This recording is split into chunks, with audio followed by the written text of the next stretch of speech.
What was supposed to be a simple promotional appearance quickly turned into one of the most uncomfortable and heated television interviews imaginable. Carrie Underwood arrived at The View expecting to talk about her music, her latest projects, and the life she has built over nearly 2 decades in the spotlight. Instead, she found herself caught in a tense debate about politics, celebrity responsibility, and whether famous entertainers have an obligation to publicly take sides. The morning had started normally at The View studios in New York City. Carrie had been invited as a major country music guest, with producers expecting an easy conversation about her newest album and upcoming schedule. Her popularity made her an obvious choice for the show, particularly during a competitive period when high-profile guests could attract plenty of attention. When the panel welcomed her, Carrie appeared relaxed and cheerful. She smiled at the audience, waved to the crowd, and took her seat with the confidence of someone accustomed to interviews. She thanked everyone for having her and immediately settled into the conversation. At first, everything went exactly as expected.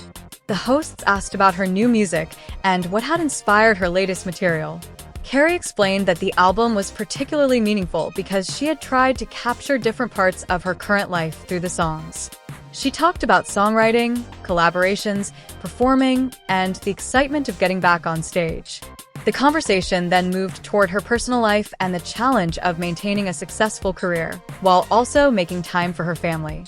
Carrie described it as a constant balancing act, explaining that having a supportive family made the demanding schedule easier to manage. The audience responded warmly to her stories, and for several minutes, the interview appeared completely comfortable. Then the tone changed. One of the panelists began asking Carrie about the enormous influence she has over her audience.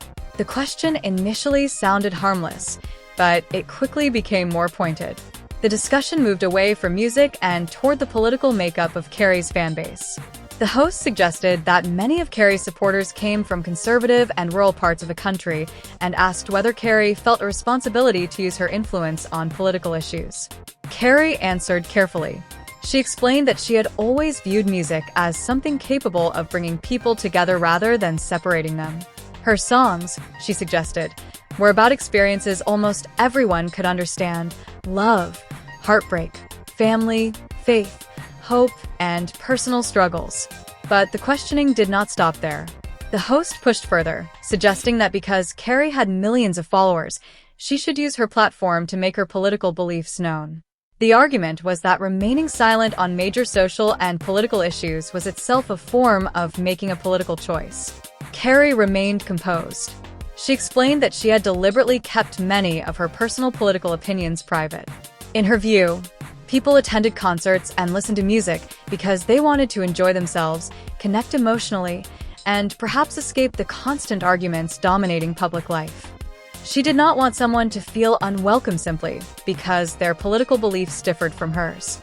That answer, however, seemed to frustrate the interviewer. The questioning became increasingly direct.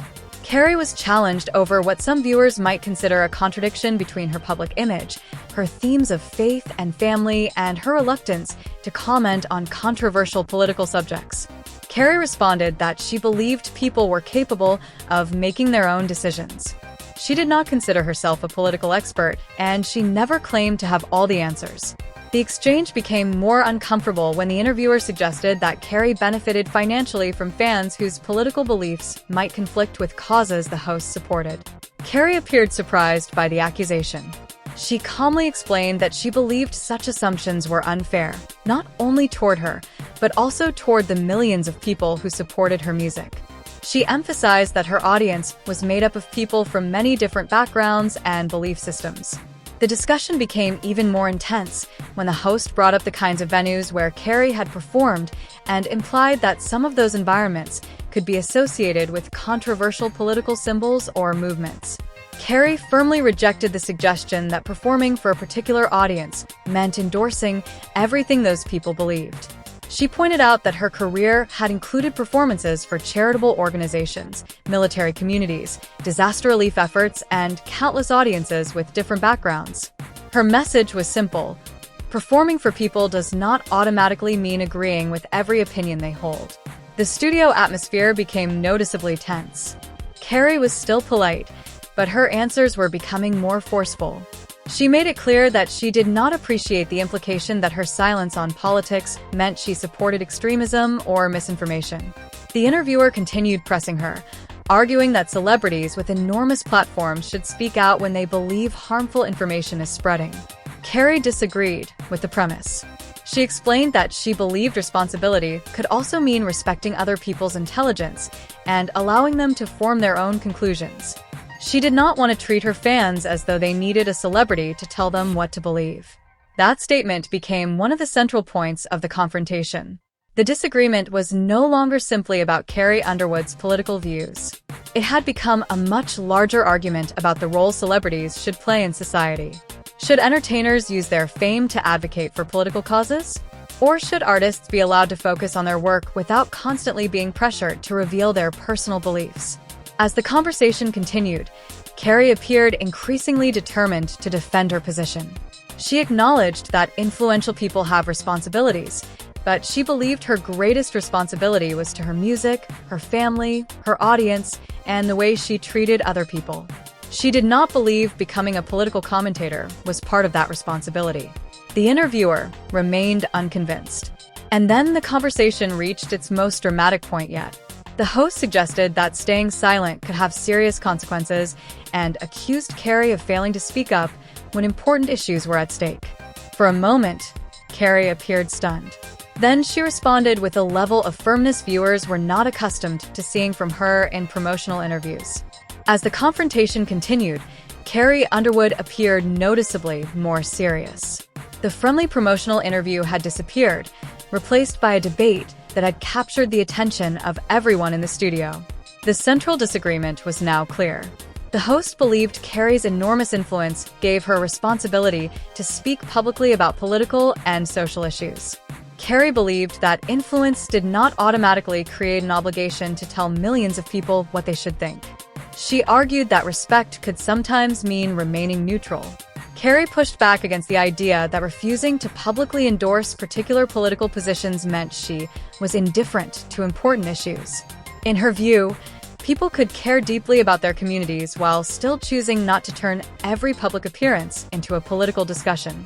She also challenged the assumption that disagreement automatically meant ignorance. That became an important part of her response. Carrie suggested that people could look at the same issue, reach different conclusions, and still deserve respect. She questioned whether attacking people for their beliefs was really an effective way to change their minds. The discussion grew increasingly philosophical.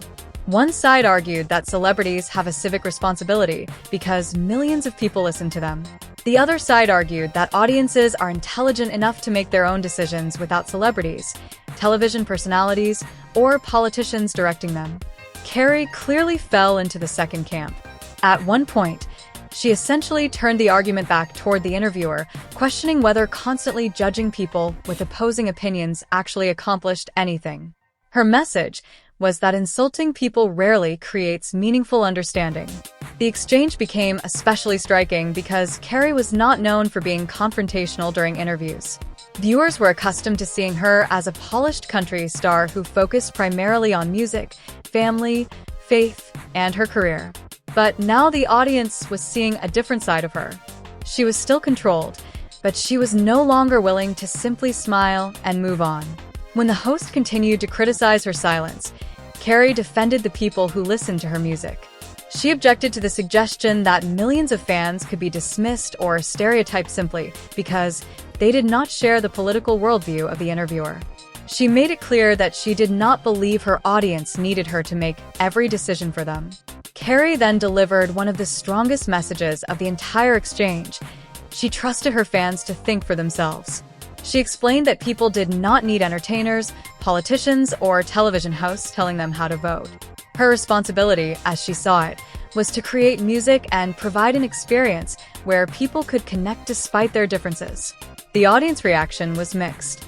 Some viewers appeared supportive, while others remained visibly uncomfortable.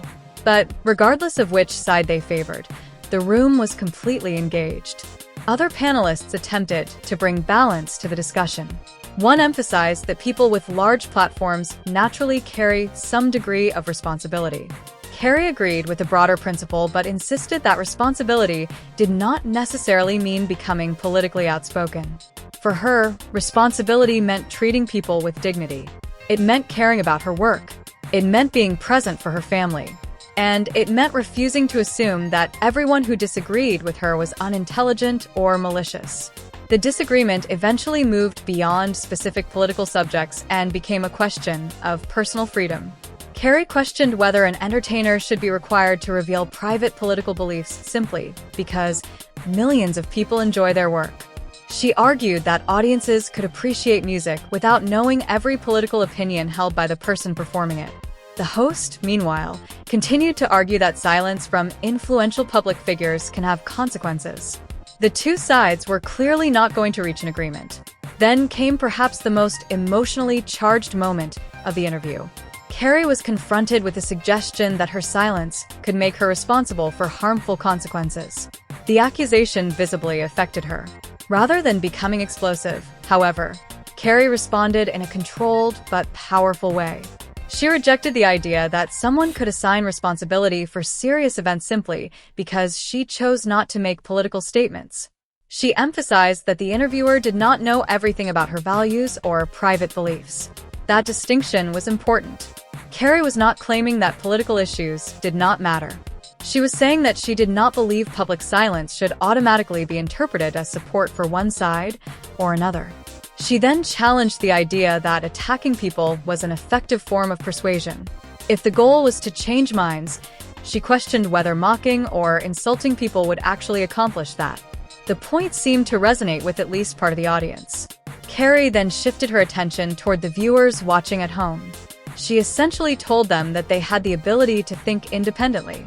They did not need celebrities or television personalities to provide every answer.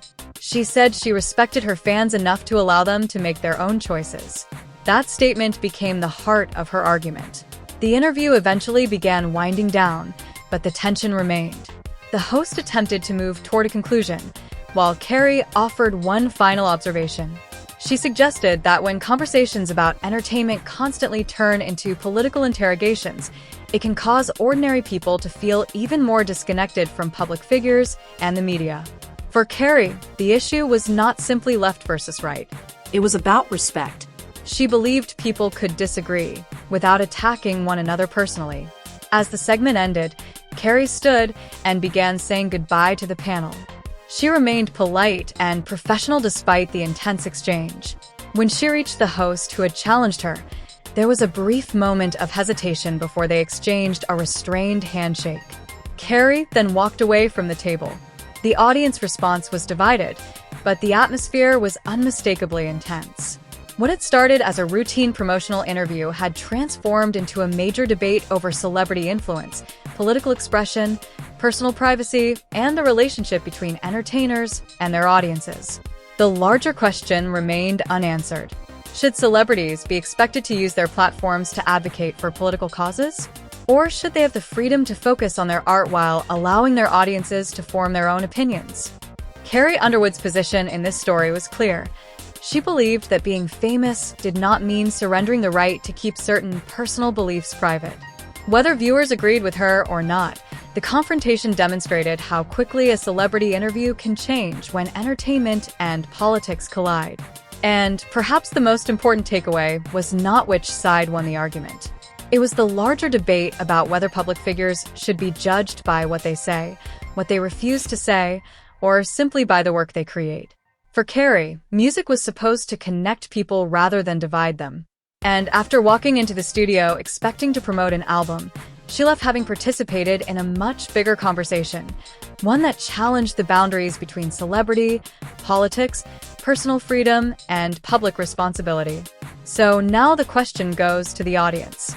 Should celebrities be expected to speak publicly about political issues because of their influence, or should they have the right to keep their political opinions private and let their art speak for itself? The answer may depend entirely on where you stand.